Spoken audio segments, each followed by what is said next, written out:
Hello viewers, this is Top again bringing you another Guild Wars 2 build guide. This time we're going to look at the Rifle Grenadier, a really fun damage-focused engineer build. It has great 1v1 and 2v2 potential with a lot of recovery abilities and amazing ability in group play in terms of heavy fire support while keeping your allies up. Getting right into the footage here, I'm going to defend the mansion from 3 red team members. I'm going in with a friendly Mesmer who has summoned a few clones to start, so this is a 2v3 that'll add on a few more to end up being a 3v4. We both immediately focus on the Scepter Dagger Elementalist that's on point and casting Churning Earth. Since he can't move while he's casting, I go ahead and start unloading on him with grenades using the Tool Belt grenade skill first, and then swapping into the grenade kit and dropping more grenades. I have the Grenadier and Steel Pack power traits that allow me to stack vulnerability up ridiculously high very quickly. Between me and the Mesmer, we get this Elementalist up to 19 stacks of vulnerability in no time, and he just melts. I tried to go for the stomp when a 4th ranger shows up and pulls off a clutch point-blank shot to knock me away. I'm not that worried about my own health, so I go ahead and do the stomp anyway. Now, right as I get my stomp off, my Mesmer ally casts his elite mass invisibility, giving us both stealth so that we can recover our health. I use my elixir C and H to strip off his conditions on me and heal up and get some boons. And going back into the fight, I go ahead and use the awesome overcharge shot to punt this warrior away from the point and his downed ally. Check out how long he's on the ground. This thing is so useful for getting someone out of the battle quickly. I go ahead and pop my elite to stun the ranger and get some medkits on the ground and start attacking the ranger. The rifle's net shot only has an 8-second cooldown in this build, so I use it to easily chain into multiple grenades to very quickly bring down my opponents. As I go for the stomp on the ranger, he uses their new downstate ability, Thunderclap, to interrupt me, but it's way too late for them and we easily clean up the remaining opponents.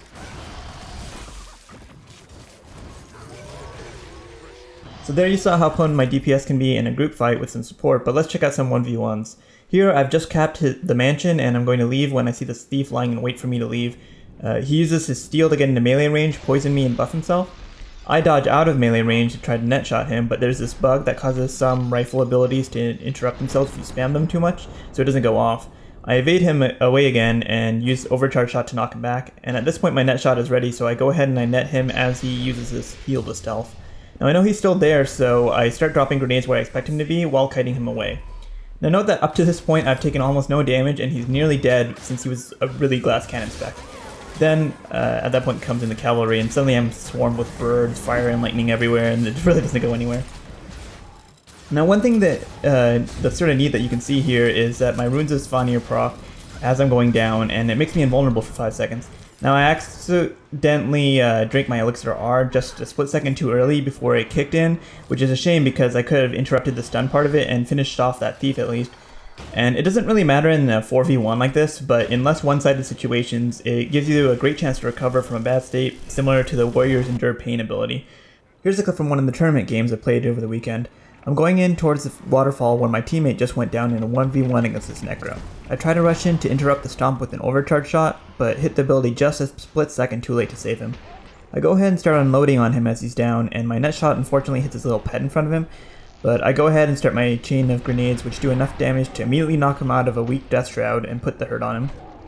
Now I've noticed this amazing freezing grenade. Between Grenadier's extra grenade and my extended condition duration, this thing is putting up almost 14 seconds of chill and an AoE around a 15-second cooldown. That's amazing control in small fights, and I also am able to drop my poison grenades that stack 3 poison fields, which give 15 seconds of poison per second that he's standing in there. As I finish up my grenades, a rifle shot crit blinds him, and that luckily makes his Whale of Doom days miss. Now, as a Necro, he just consumes all those conditions I put on him, which is sort of annoying, but it's no problem. I just knock him away to interrupt his life siphon, and then I net him to hold him still and finish him off with a point-blank jump shot for huge damage. No problem at all.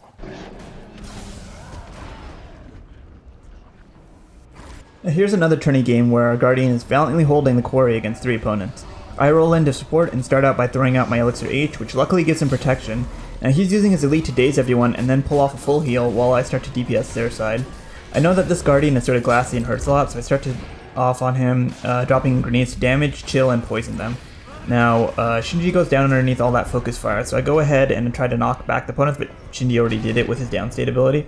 Pausing for a second, note that since he just went down for the first time, Shinji is already halfway revived, so he can be picked up pretty fast, but to guarantee it, I throw out my Elixir R, which puts this field on the ground. Now, if you see this symbol while you're fighting an engineer, know that the people inside of this field are going to get rezzed 20% of their bar per second, which is how he gets up so quickly.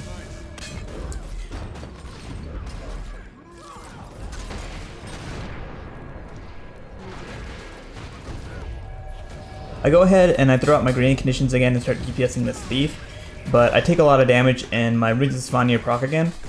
And I go ahead and I drink the elixir R to break the stun and try to stomp him with the invulnerability up, but I stupidly didn't drink my elixir C first, and so the conditions that engineer already put on me end up burning me down. Shinji ends up stomping that thief, which rallies me since I was in combat with him, and we end up cleaning up the remaining engineer. So as you've seen, this build has pretty high damage potential and a lot of ability to control opponents with the potent conditions that are available from the grenade kit. Now I'm really happy with the changes that ArenaNet has made to the engineer, since a lot more builds are viable now and really fun to play. This build can also be tweaked pretty easily to suit your taste, with more focus on conditions by using double pistol or using more kits instead of the elixirs. Now Elixir R's throw is dead useful in tournaments, and the rune set here gives you an effective endure pain when you drink the elixir as a stun break, but in public sPvP I think you could easily use another kit for more versatility in combat. I really like the elixir gun, it's just a lot of fun to use. Using the medkit might also allow you to drop Elixir C for the condition removal since you have the antidote, but I find the Elixir a little bit more reliable for getting out of immobilized combos like a Scepter Dagger can put up. Thanks as always for watching the videos. I've got a lot of awesome BWE3 Event 3 content coming up for you guys.